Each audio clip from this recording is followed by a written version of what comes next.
25 is called the perfect square because it is square of a whole number, that is 5.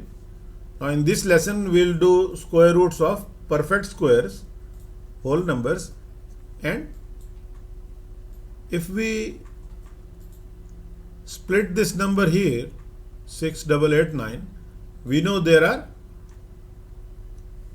in the answer there are two digits, one for 68, this pair, and one for this pair of digits.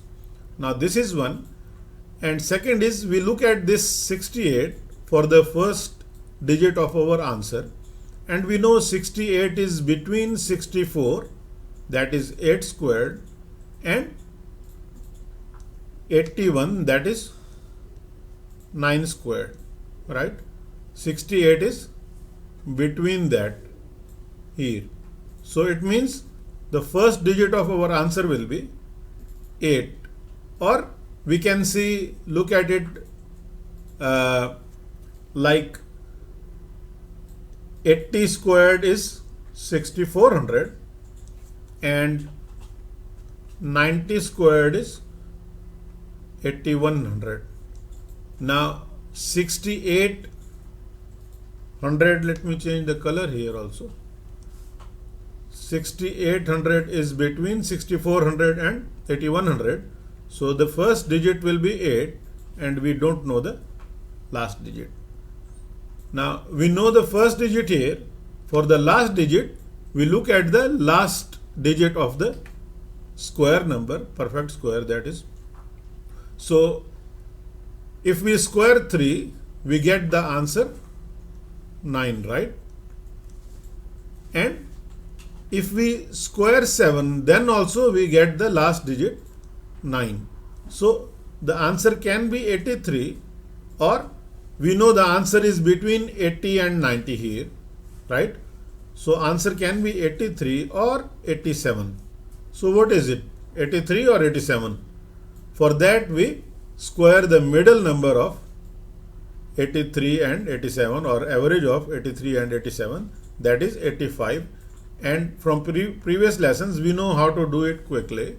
We just multiply the number that is beside 5 by its next number. So 8 times next number 9 is 72, and then we write 25 for 5 squared, and we know 6889 is less than 7225, less than square of 85. So the answer must be less than 85, and that's 83. That's our answer for square root of 6889.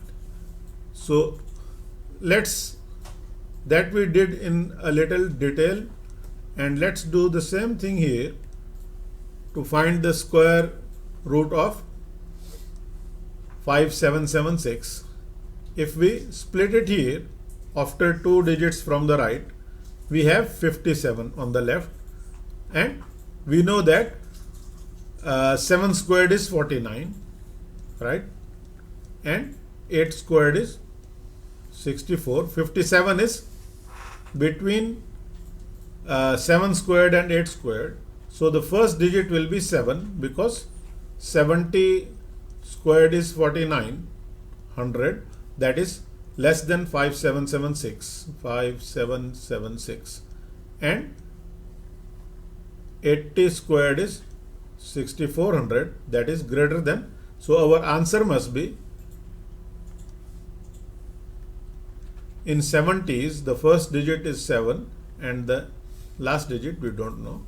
So for the last digit we look at 6, and we know it can be 4. 4 times 4 is 16, so ends in 6. It can be 74, or it can be 6 times 6 is also 36, ending in 6, so it can be 76 also.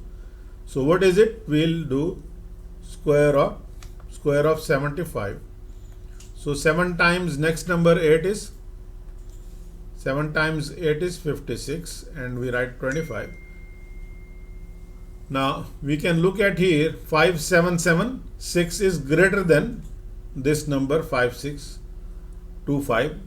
It's greater than square of 75. So the answer must be greater than 75, and that's our answer, 76. If you want to get full benefit of this course, then do the practice sheet of this lesson before moving on to the next lesson.